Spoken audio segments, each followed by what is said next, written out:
In the world of organized crime, few stories are as captivating as that of Mustapha El Fechtali. From humble beginnings in Morocco to the glittering beaches of Spain and the bustling streets of Casablanca, El Fechtali's journey is one of ambition, danger, and ultimately downfall. This is the story of a man who climbed to the top of one of Europe's most feared criminal organizations. A story of luxury cars, popular cafés, and high-stake international drug trafficking. But with great power comes great risk. As El Fechtali's empire grew, so did the number of his enemies. Rival gangs, assassins, and law enforcement all set their sights on the man they called Moes. In this video, we'll take you inside the dangerous world of the Mocro Mafia, where one wrong move can cost you everything. This is the rise and fall of Mustapha El Fechtali's criminal empire. Mustapha El Fechtali, popularly known as Moes, was born in Nador, a city located in the northeastern part of Morocco. At a young age, Mustapha and his family emigrated to the Netherlands, seeking new opportunities and a different way of life. They settled in the city of Amersfoort, which is situated in the province of Utrecht. His parents were from the village of Dar el Kebdani, located in northeastern Morocco. Mustapha's parents grew up in this calm and natural setting, with the Rif Mountains and the Mediterranean Sea nearby.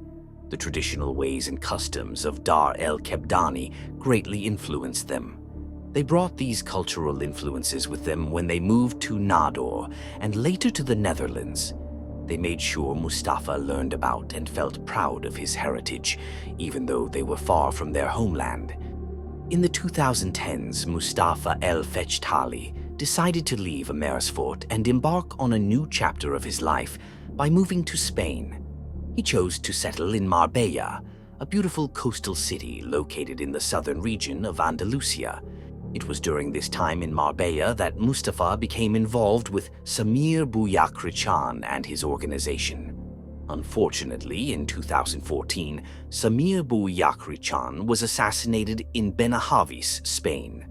During the same period, the organization faced another devastating blow when Najib Himik, the right-hand man of Samir Bouyakrichan, also went missing.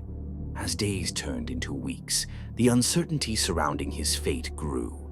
Eventually, it was presumed that Najib Himik had met a similar fate to that of Bouyakrichan, believed to be dead under mysterious circumstances. Following the assassinations of Samir Bouyakrichan and the disappearance of Najib Himik, Mustapha El Fechtali stepped up to take over the leadership of the organization. Despite the daunting challenges and the high stakes, Mustapha assumed the role, determined to maintain the stability and continuity of the group's operations.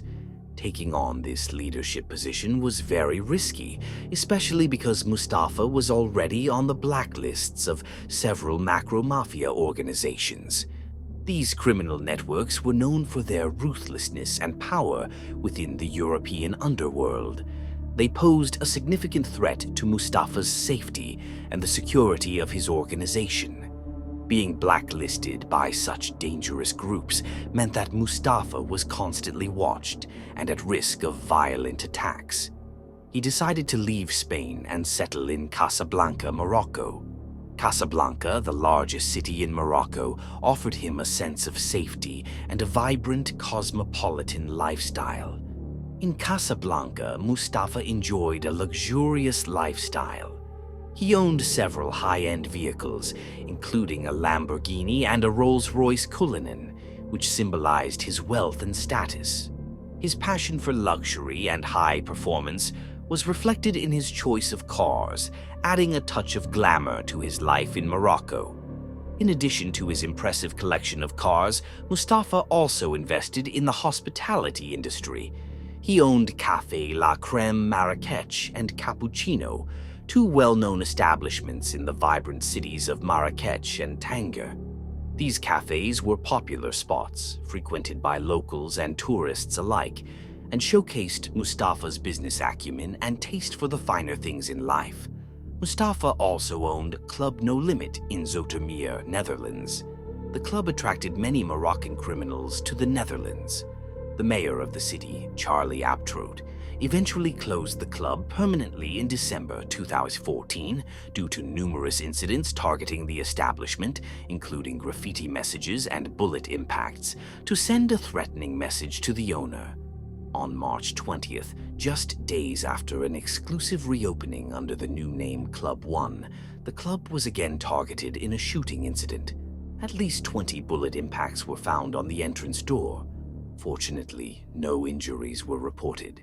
In 2016, a war escalated between Mustapha El Fechtali's organization, which had taken over from Bouyakrichan, and Ridouan Taghi's organization.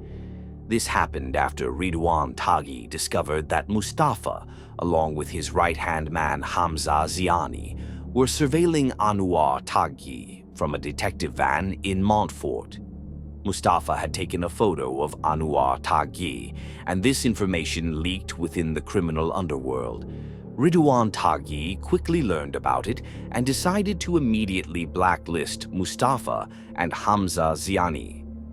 Mustapha El Fechtali became the top target of the powerful crime boss Ridouan Taghi after a cocaine shipment worth 27 million euros was stolen from Costa Rica to the Netherlands.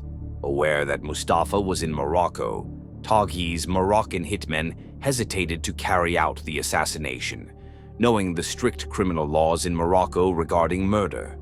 Instead, Ridouan Taghi enlisted 2 Dutch individuals of Caribbean descent to carry out 2 murders in Morocco. One was targeted against Mustapha El Fechtali in Marrakech, and the other was aimed at his cousin Mohamed El Fechtali in Casablanca. On November 2, 2017, Mustapha F. was sitting at a table not far from 26-year-old Hamza Chaib, a medical student, enjoying Moroccan tea with a girl.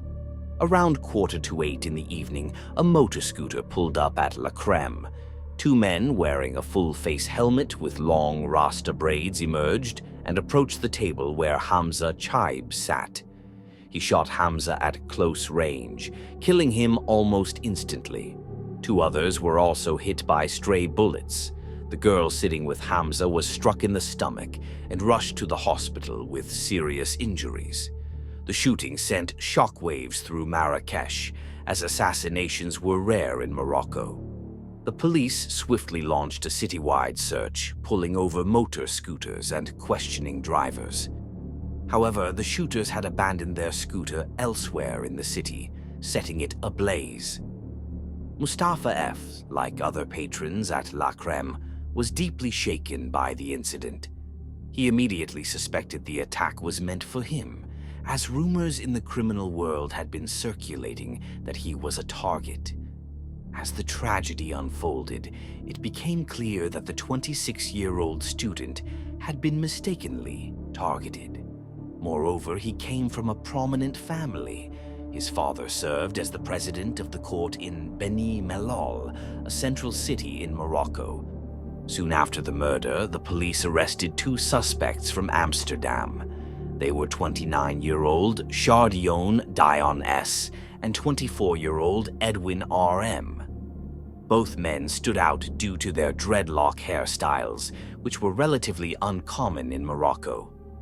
The duo had arrived in Morocco a week before the shooting and had stayed in 2 hotels, one directly opposite Café La Crème. According to the Amsterdam newspaper Het Parool, the 2 men were childhood friends from Amsterdam southeast.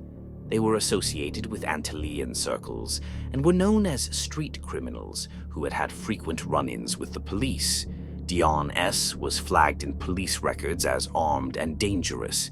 He had a history linked to thefts, robberies, and assaults, and had been incarcerated multiple times. Both men, Chardion S. and Edwin R., were sentenced to death in Morocco. However, in Morocco, a death sentence typically results in life imprisonment, as the country has not carried out executions since 1993.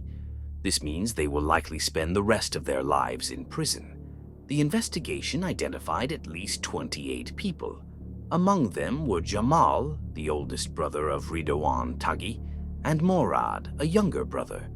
Jamal was sentenced to 10 years in prison in July 2019 for international drug trafficking. Mustapha F., the intended victim, was also arrested in Casablanca on November 4, 2017, along with his cousin Mustapha El Fechtali, Mohammed L.J., and Dutch entrepreneur Najim Yasser. On October 27, 2018, a new tragedy struck Mustapha El Fechtali's organization when his right-hand man, Hamza Ziani, was brutally murdered in a restaurant in Torremolinos, Spain. The perpetrators were hired hitmen acting on behalf of Ridouan Taghi. Hamza Ziani was a key member of a group of collaborators from Rotterdam and Utrecht who were dedicated to challenging Ridouan Taghi's influence and control. Mustapha El Fechtali himself was deeply involved in this group's activities. Then, on May 5, 2019, yet another devastating blow befell Mustapha El Fechtali's operations. His logistics coordinator in Spain, Dennis Groenveld, was ruthlessly assassinated in Paramaribo, Suriname. This calculated attack was carried out by associates of Ridouan Taghi, further escalating the ongoing conflict between the two factions. On July 26, 2019, Mustapha El Fechtali was sentenced to 15 years in prison for international drug trafficking. His cousin, Mohammed El Fechtali, was also implicated in the investigation. While his role was considered less significant than Mustapha's, he was nonetheless found guilty of participating in the drug trafficking operations. As a result, Mohammed El Fechtali received an 8-year prison sentence. After Mustapha El Fechtali's arrest in Casablanca, Piet Costa, active in Spain and the Netherlands, took over the organization in collaboration with Ibrahim Azaim, also known as Ibo the Moroccan. The network expanded to include several new members, mostly from Rotterdam. On May 10, 2020, Ibrahim Azaim was shot dead in Rotterdam by 25 Kalashnikov bullets in front of his parents' home on Akersdijkstraat, just minutes before the end of the Ramadan fast. During their investigation, the Dutch police discovered unofficial surveillance cameras a few meters from Ibrahim Azaim's parents' house. The hitmen also had a getaway driver who later set the car on fire in a nearby neighborhood, Overschie. According to Dutch authorities, Ibrahim Azaim's murder was a revenge killing by a rival group. On June 22, 2020, the Dutch police discovered an underground prison and torture chamber in a warehouse in Wouwsplantage, intended for members of Ridouan Taghi's organization. It concerned a cell complex of 6 sea containers and a 7th container that was set up as a torture chamber. The torture chamber included a dentist's chair on which the victims could be tied and a veritable arsenal of torture tools. A few days later, the builder, Robin van O, was arrested in Rotterdam thanks to a collaboration between the Dutch police, the Guardia Civil, and the DEA. More than 30 searches were conducted in Rotterdam as part of the investigation, and so ends the story of Mustapha El Fechtali, a man who rose from humble beginnings to become a powerful figure in the dangerous world of the Mocro Mafia. From the streets of Morocco to the luxurious lifestyle in Casablanca, El Fechtali's journey was marked by ambition, risk, and ultimately, downfall. But one question lingers: how do the families and communities affected by these criminal empires recover from the violence and instability left in their wake? Thank you for watching. If you found this story intriguing, please like and subscribe for more true crime content. Until next time, stay safe and stay curious.